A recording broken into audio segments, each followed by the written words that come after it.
Should you have a sugary caffeinated drink or a sugar-free caffeinated drink for the best workout? First of all, why am I looking at this? 1 in 5 people in the UK have a gym membership. 90% of us drink caffeine regularly, and just under a third of American high schoolers use pre-workout with caffeine in it. So there's a fair chance if you clicked on this video, it's something you want to consider. So what does caffeine do physiologically? How does it work? Well, it's the main active ingredient in most of these energy drinks. You have things like taurine and vitamin B to help with alertness. But the main ingredient is caffeine. And often I found myself thinking, should I be having sugar with that as well to help boost my alertness, my awareness, if it gives me energy? Well, we'll see. It increases power output immediately by 2 to 3%, which is a huge amount, really, when you're in the gym looking for a PB. To be honest, if you're going for a PB, you should take it.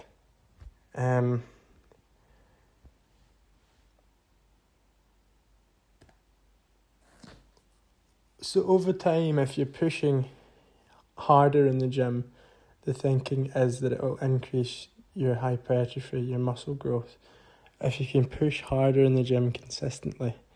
So if you're taking pre-workout every time you go in. So we got this chap here. He obviously a big fan of caffeine. Here he is again. So it's competitive. So physiologically, what does caffeine do?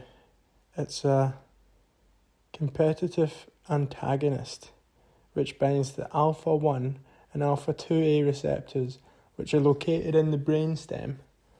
So basically what these receptors do, usually they bind to a sleepy molecule, we'll call it, which makes you feel tired.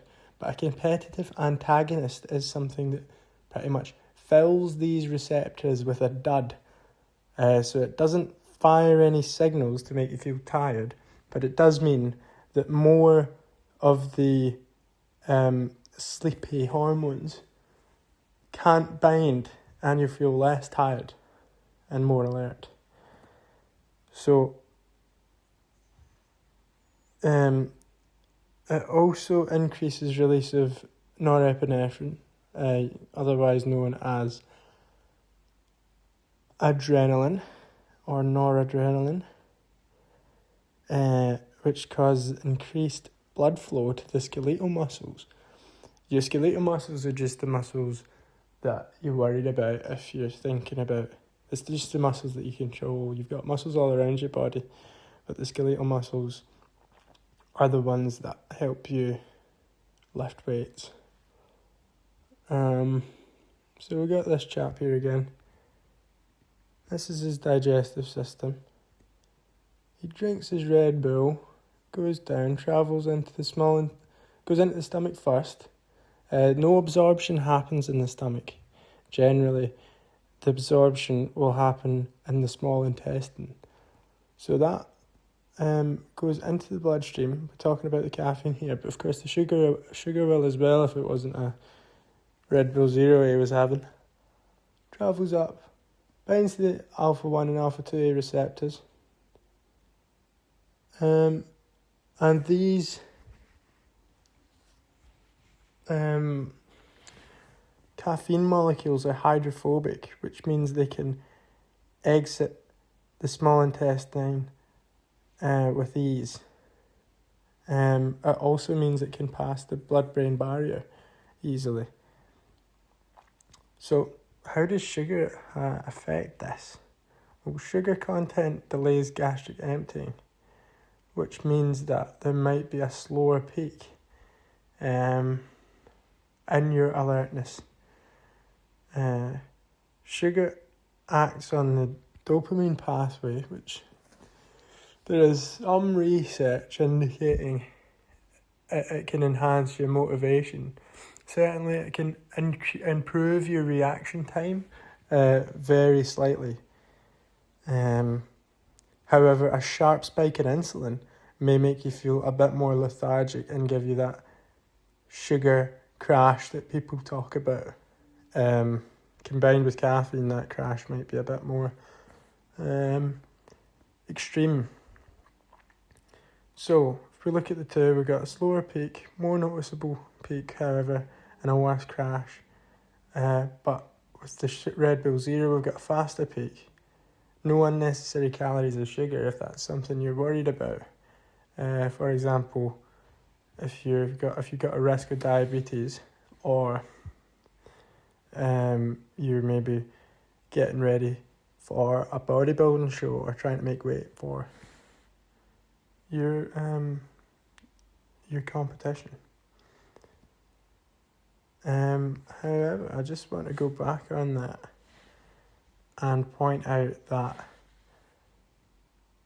there is actually a paper which states that the sweeteners in these drinks there is proof that they are actually more effective on their own without caffeine at making you more alert, specifically looking at reaction time,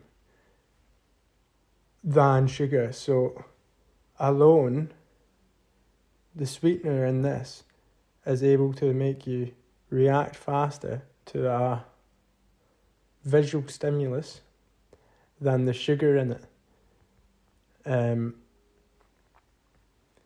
So you might actually be better off with more of that sweetener in the Red Bull Zero. So what are the risks and side effects? Well, I don't really care about these things. I don't usually care about these things.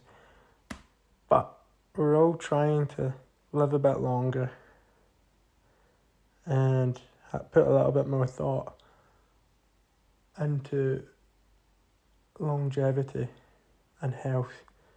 So, depending on the individual, this is mostly based on genetics. So, if it might not apply to you, but it certainly could. You could get poor sleep if you have it in the second half of the day. You could get tachycardia, which is unusual or sped up heartbeat,